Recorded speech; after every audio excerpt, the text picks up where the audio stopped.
जय श्री कृष्णा। आज मंगलवार के दिन आइए सुनते हैं हनुमान जी और मंगल देव की यह कथा।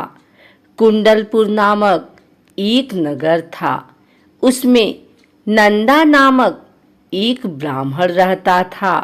भगवान की कृपा से उसके पास सब कुछ था, फिर भी वह दुखी था।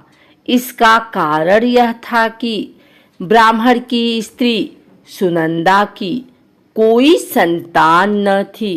सुनंदा पतिव्रता थी, भक्ति पूर्वक श्री हनुमान जी की आराधना करती थी।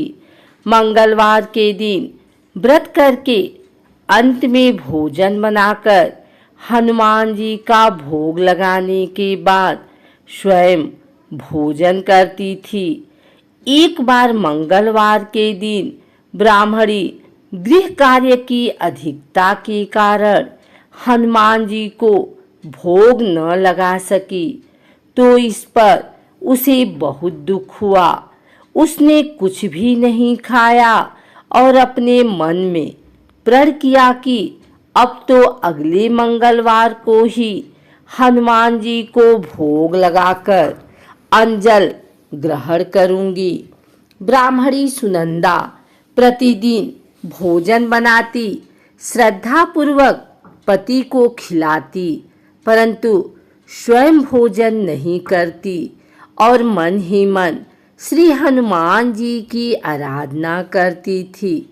इसी प्रकार 6 दिन गुजर गए और ब्राह्मणी सुनंदा अपने निश्चय के अनुसार भूखी प्यासी निराहार रही। अगले मंगलवार को ब्राह्मणी सुनंदा प्रातःकाल ही बेहोश होकर गिर पड़ी।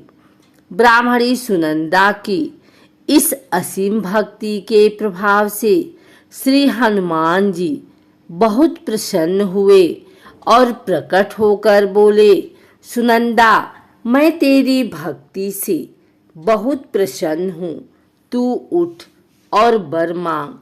सुनंदा अपने आराध्य देव श्री हनुमान जी को देखकर आनंद की अधिकता से विह्वल हो श्री हनुमान जी के चरणों में गिरकर बोली, हे प्रभु, मेरी कोई संतान नहीं है, कृपा करके मुझे संतान प्राप्ति का आशीर्वाद दें। आपकी अति कृपा होगी। श्री महावीर जी बोले, तेरी इच्छा पूर्ण होगी। तेरी एक कन्या पैदा होगी, उसके अष्टांग प्रतिदिन सोना दिया करेंगे। इस प्रकार कहकर श्री महावीर जी अंतर ध्यान हो गए। ब्राह्मणी सुनंदा बहुत हर्षित हुई और सभी समाचार अपने पति से कहा। ब्राह्मण देव कन्या का वरदान सुनकर कुछ दुखी हुए, परंतु सोना मिलने की बात सुनी तो बहुत प्रसन्न हुए। विचार किया कि ऐसी कन्या के साथ मेरी निर्धनता भी समाप्त हो जाएगी। श्री हनुमान जी की कृपा से वह ब्राह्मणी गर्भवती हुई और 10वें महीने में उसे बहुत ही सुंदर पुत्री प्राप्त हुई। यह बच्ची अपने पिता के घर में ठीक उसी तरह से बढ़ने लगी जिस प्रकार शुक्ल पक्ष का चंद्रमा बढ़ता है। 10वें दिन ब्राह्मण ने उस बालिका का नामकरण संस्कार कराया। उसके कुल पुरोहित ने उस बालिका का नाम रत्नावली रखा, क्योंकि यह कन्या सोना प्रदान किया करती थी। इस कन्या ने पूर्व जन्म में बड़े ही विधान से मंगल देव का व्रत किया था। रत्नावली का अष्टांग बहुत सा सोना देता था। उस सोने से नंदा ब्राह्मण बहुत ही धनवान हो गया। अब ब्राह्मणी भी बहुत अभिमान करने लगी। समय बीतता रहा। अब रत्नावली 10 वर्ष की हो चुकी थी। एक दिन जब नंदा ब्राह्मण प्रसन्नचित्त था तब सुनंदा ने अपने पति से कहा, मेरी पुत्री रत्नावली विवाह के योग्य हो गई है, अतः आप कोई सुंदर तथा योग्य वर देखकर इसका विवाह कर दें। यह सुन ब्राह्मण बोला, अभी तो रत्नावली बहुत छोटी है।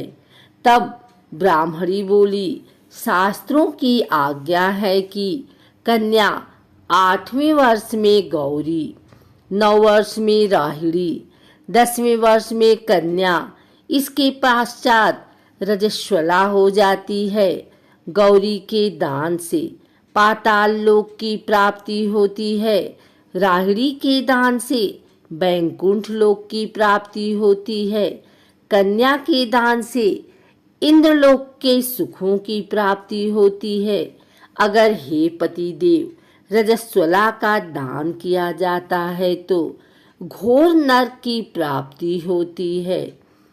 इस पर ब्राह्मण बोला, अभी तो रत्नावली मात्र 10 ही वर्ष की है और मैंने तो 16-16 साल की कन्याओं के विवाह कराए हैं, अभी जल्दी क्या है। तब ब्राह्मणी सुनंदा बोली, आपको तो लोभ अधिक हो गया लगता है। शास्त्रों में कहा गया है कि माता पिता और बड़ा भाई रजस्वला कन्या को देखते हैं तो वह अवश्य ही नरकगामी होते हैं। तब ब्राह्मण बोला, अच्छी बात है, कल मैं अवश्य ही योग्य वर की तलाश में अपना दूत भेजूंगा। दूसरे दिन ब्राह्मण ने अपने दूत को बुलाया और आज्ञा दी कि जैसी सुंदर मेरी कन्या है वैसा ही सुंदर वर उसके लिए तलाश करो। दूत अपने स्वामी की आज्ञा पाकर निकल पड़ा। पंपई नगर में उसने एक सुंदर लड़के को देखा। यह बालक एक ब्राह्मण परिवार का बहुत गुणवान पुत्र था। इसका नाम सोमेश्वर था। दूत ने इस सुंदर व गुणवान ब्राह्मण पुत्र के बारे में अपने स्वामी को पूर्ण विवरण दिया। ब्राह्मण नंदा को भी सोमेश्वर अच्छा लगा और फिर शुभ मुहूर्त में विधि पूर्वक कन्या दान करके ब्राह्मण ब्राह्मणी संतुष्ट हुए। परंतु ब्राह्मण के मन तो लोभ समाया हुआ था। उसने कन्यादान तो कर दिया था पर वह बहुत खिन्न भी था। उसने विचार किया कि रत्नावली तो अब चली जावेगी और मुझे इससे जो सोना मिलता था वह अब नहीं मिलेगा। मेरे पास जो धन था कुछ तो इसके विवाह में खर्च हो गया और जो शेष बचा है वह भी कुछ दिनों पश्चात समाप्त हो जाएगा। मैंने तो इसका विवाह करके बहुत बड़ी भूल कर दी है। अब कोई ऐसा उपाय हो कि रत्नावली मेरे घर में ही बनी रहे, अपनी ससुराल ना जावे। लोभ रूपी राक्षस ब्राह्मण के मस्तिष्क पर छाता जा रहा था। रात भर अपनी सैया पर बेचैनी से करवटें बदलते बदलते उसने एक बहुत ही क्रूर निर्णय लिया।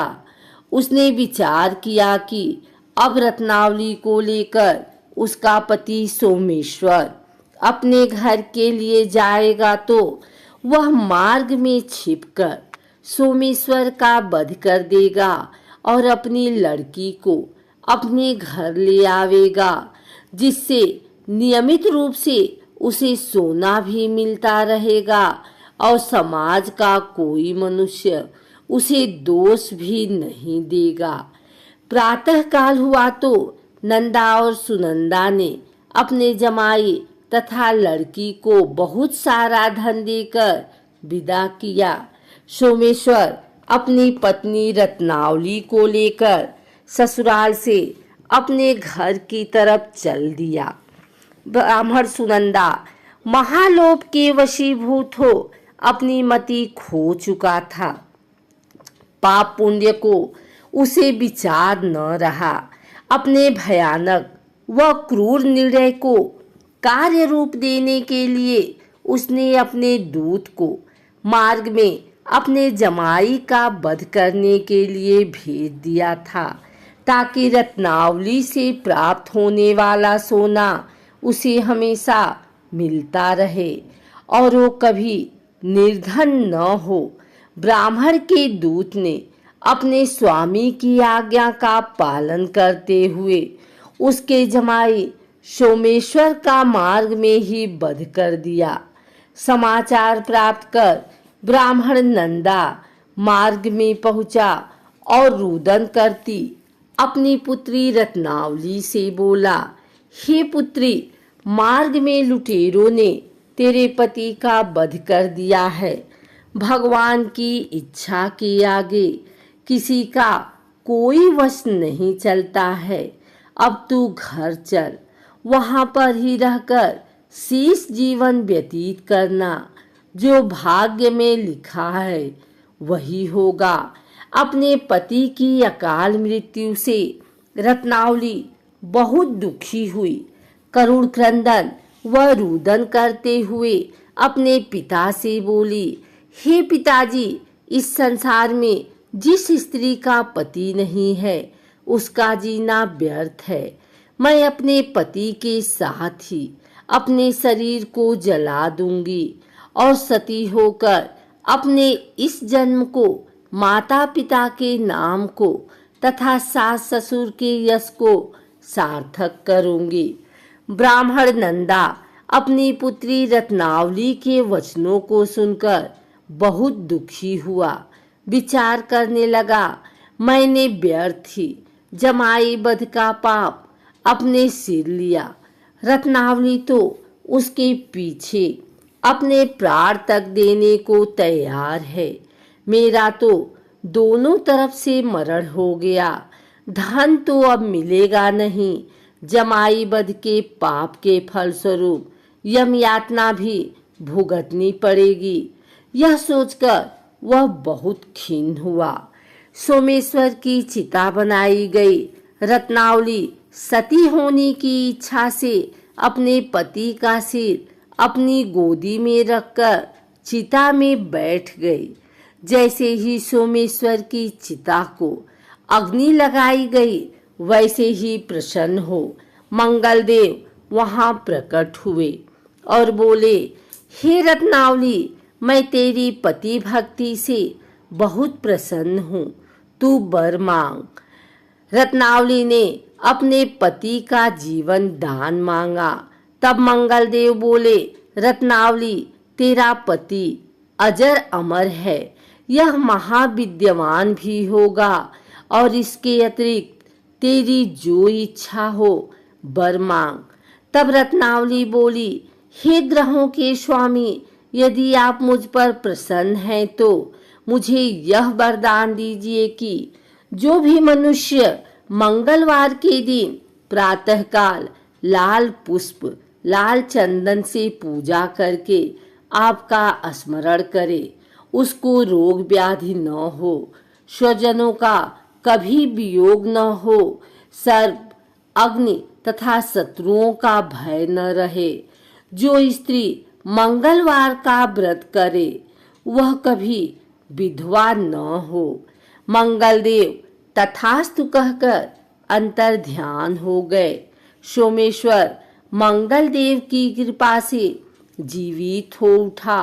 रत्नावली अपने पति को पुनः प्राप्त कर बहुत प्रसन्न हुई और मंगलदेव का व्रत प्रत्येक मंगलवार को करके व्रतराज और मंगलदेव की कृपा से इस लोक में सुख ऐश्वर्य को भोगते हुए अंत में अपने पति के साथ स्वर्ग लोक को चली गई।